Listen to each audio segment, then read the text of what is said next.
Today's tech news moves fast, but understanding it shouldn't be hard.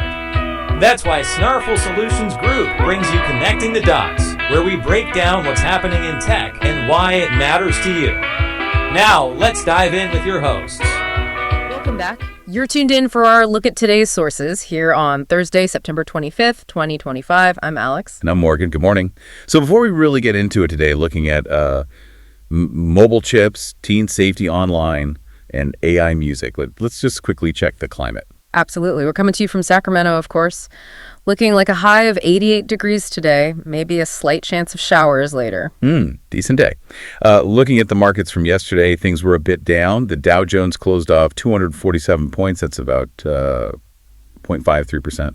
Yeah, and the S&P 500 followed suit, down about 31 points, so almost 0.5% there too. Bitcoin also took a hit, down over $1,900. Ouch. Ouch indeed. But some good news on the sports front. Our San Francisco Giants, they pulled off a win against the Cardinals yesterday. Oh, fantastic. What was the score? 4-3. Close one. Jose Bateau got the win, and Casey Schmidt went 3 for 4. Nice, solid performance. We needed that one. Definitely needed that. All right, a little bit of sunshine before we dive into tech. Exactly. And speaking of good stuff, we got to give a shout out to our partners over at Pins and Aces. That's Pins and Aces. Oh, yeah, great gear. Seriously, premium golf apparel and accessories. If you want to look sharp on the course, check them out. And hey, use our promo code SNARFUL, that's SNARFUL, at checkout. And you get what? A huge 21% off your whole order. Just head over to pinsandaces.com. 21%, nice. Okay, let's transition then. We've got 3 really interesting stories pulled from the Morningstar report today. First up, raw mobile power. Oh, yeah. Qualcomm, they just held their Snapdragon Summit and basically dropped the mic with their new chip. The Snapdragon 8 Elite Gen 5 Sucky. They're calling it the world's fastest mobile system on a chip. Big claim. It is a big claim, but the tech behind it, it's a 3-nanometer chip. Yeah. Which is tiny. And a tiny size is key, right? It's not just about being faster. It's about being more efficient. You need less power to get that speed. Exactly. So the numbers they're throwing around, the new Orion CPU, their 3rd gen, is apparently up to 35% faster than the last one. 35% is a jump. But the efficiency part, that's maybe even more important for everyday use. They're saying 16% power savings compared to the predecessor. 16%. Okay, so that means potentially better battery life, even when the phone's doing more. That's the idea. They've got this core set up to really fast prime cores hitting up to 4.6 gigahertz and then 6 performance cores. It balances power and, well, performance. Makes sense. But it sounds like the really big story here isn't just games running faster, it's AI. Totally. They're leaning hard into this idea of the agentic AI era, future-proofing, you know? Agentic AI, meaning the AI sort of acts for you more proactively on the device itself. Yeah, that's the vision. Moving that heavy AI processing from the cloud right onto your phone. The new Hexagon NPU, the neural processing unit, is 37% faster. 37%. Right. Wow. So they're painting this picture of AI agents that can see what you see through the camera, hear what you hear. And process it all right there in real time. Think with you, as they put it. Which has huge implications for privacy too, doesn't it? If it's happening locally. It really does. Less data potentially going off to servers somewhere. Plus the connectivity is nuts. Right. Wi-Fi 7, Bluetooth 6, and the 5G modem. The X85 5G modem, they're talking peak download speeds of 12.5 gigabits per second, which is just theoretical maybe, but still. Bonkers speed. Okay. And you know cameras are always a huge selling point for phones. What's new there? Well, that AI focus continues. There's a new AI image signal processor working with that faster NPU. Yeah. Get this. It can segment images into over 250 layers. Think about the editing possibilities. 850 layers. Wow. Yeah. And new features like video object eraser, pretty self-explanatory, but also something called TruePic with C2PA support. C2PA, hang on, that's the content provenance and authenticity thing, right, for verifying media? Exactly. The coalition, it basically embeds cryptographic proof into photos and videos. So you know where and when it was taken and if it's been messed with. Precisely.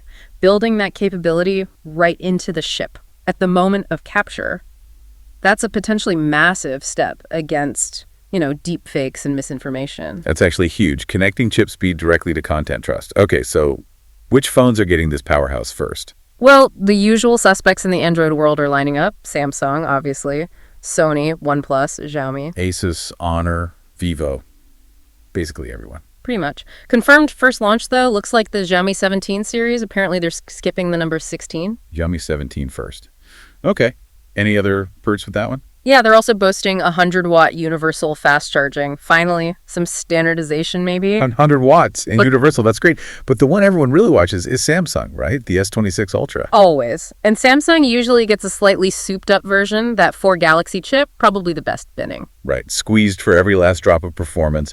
And maybe faster charging finally. Rumors say maybe 60 watts for the S26 Ultra. Not the 100 watts Xiaomi's doing, but still, a decent bump for Samsung. We'll probably see that early next year. Okay. Definitely one to watch. All right, let's shift gears.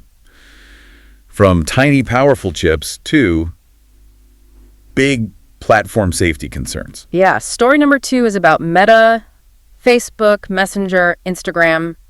They're making some major moves globally regarding teen accounts. This sounds like a response to all the pressure and lawsuits they've been facing. No doubt. They're basically rolling out mandatory restricted teen accounts worldwide now for Facebook and Messenger. It mirrors what they already did on Instagram. And they say this already covers hundreds of millions of teens. That's the number, yeah. So mandatory restricted. What does that actually mean for a teen user? It means the defaults are much tighter, especially for the younger group, like 13 to 15-year-olds. They now need explicit parent permission to change safety settings. So parents have to actively approve changes. It's not just suggested oversight. Right, it's built in. And the tools for parents are beefed up too. They can monitor screen time and, importantly, see who their kids are messaging. Plus, they're using AI to try and catch kids who might be fibbing about their age to get around the restrictions. Okay, so it's a pretty comprehensive system they're putting in place. It feels like they're trying to get ahead of regulators. It's definitely part compliance, part trying to genuinely manage a huge, complex platform. But it's not just about individual accounts. They're also expanding their school program. Right, the Instagram School Partnership Program. You mentioned that's going to all U.S. middle and high schools now. All of them, which is significant. Why should, say, a busy school principal care about partnering with Instagram? Because it gives schools a dedicated, fast-track channel to report serious safety issues directly to Meta. Things like bullying, harassment, dangerous content. And Meta promises a faster review. They're aiming for review within 48 hours for reports coming through that channel. For a school dealing with an urgent issue, that quicker response time could be critical. Yeah, 48 hours is a big improvement over trying to navigate standard reporting tools. Exactly. They're also providing resources like an online safety curriculum they developed with Child Help. It's free for parents and educators, aiming to reach 1 million middle schoolers. So trying to build safety nets, both technically, through account restrictions, and socially, through education and school partnerships. It seems like a multi-pronged approach to show they're taking responsibility. It connects back, in a way, to the first story: who controls the experience, the chip's local AI or the platform's global rules. Interesting parallel. Okay, let's talk about control in a different arena. Music. Our third story is Spotify's fight against, well, AI-generated music spam. Yeah, AI slop, as some are calling it.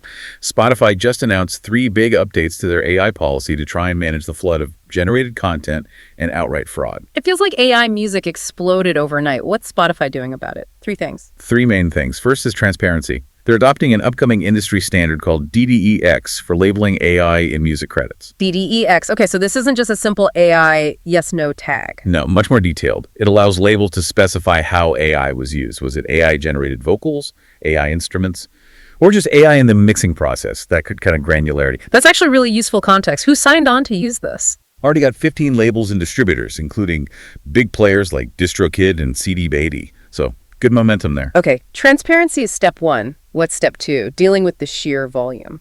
Exactly. They're rolling out a new, much more sophisticated spam filter. They said they removed over 75 million spam tracks last year alone. 75 million? That's insane. It really is. Shows the scale of the problem.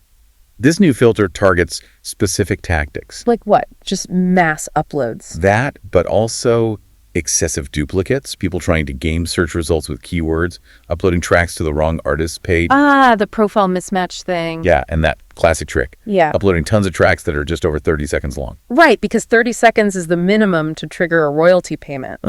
Precisely. So the filter aims to catch all that so real music discovery isn't drowned out. Makes sense. Okay, and the third measure. That tackles the deepfake voice issue. Yep. They're drawing a clear line. unauthorized AI, voice clones, deep fakes, vocal replicas, basically, pretending to be an artist using AI without permission that's not allowed. Full stop. But if an artist wants to license their voice for an AI project, that's still okay. That's fine, as long as it's authorized by the artist. It's about consent and protecting the artist's identity and income. They're cracking down on impersonation. Got it. And Spotify is making it clear they aren't generating any of this stuff themselves, right? There were rumors. Yeah, they explicitly denied that. Yeah. No generating, owning, or uploading music by Spotify itself. Yeah. Their focus is on being a platform for legitimate creators and stopping the fraud that hurts everyone. Okay, so a big push for authenticity and system integrity. It feels like a necessary move. Definitely. Okay, before we wrap this all up, we should thank our other partner for today's analysis. Absolutely. We also want to give a big thanks to Skoni. That's spelled S-K-O-N-I, pronounced Skoni. Premium golf shoes. Top tier stuff. If you need comfort, performance, and style out on the links, you need to check out Skoni. And guess what? Another code. Another code. Use SNARFUL, S-N-A-R-F-U-L, at checkout on their site, skoni.com, and you'll get 15% off your entire purchase. 15% off Xiaomi shoes. Very nice. Okay, so quick recap of the big themes from the Morning Star today. All right, Qualcomm's new Snapdragon chip is bringing serious speed, especially for on-device AI, and even includes things like C2PA for photo verification. Huge potential there. Then Meta is going global with mandatory restricted teen accounts and expanding school partnerships, a major attempt to address safety concerns across Facebook, Messenger, and Instagram. And finally, Spotify is deploying a 3-part strategy transparency via DDEX, a new spam filter, and a crackdown on voice clones to combat the rise of AI music fraud and protect real artists. It really feels like the connecting thread this week is all about control and authenticity in the digital space, doesn't it? Yeah, verifying photos, managing platform access for safety, ensuring music royalties go to actual creators. It's all about trust and who's in charge of the data. And maybe the thought to leave you with today is, if these new chips, like the Snapdragon, are built for AI that thinks with you instantly and personally, how do our slower, more deliberate human systems laws, platform rules like Meta's actually keep up? How do we balance that immediate personalized power with the need for thoughtful oversight? That is definitely the challenge. Lots to think about. Indeed. We're here to help at Snarful, so reach out on our website if you have any more questions. That's a wrap on today's top stories. Remember, tech doesn't have to be complicated, and we're here to help connect the dots. If you've got questions or want to learn more, visit us at snarful.com. Thanks for listening, and we'll catch you next time.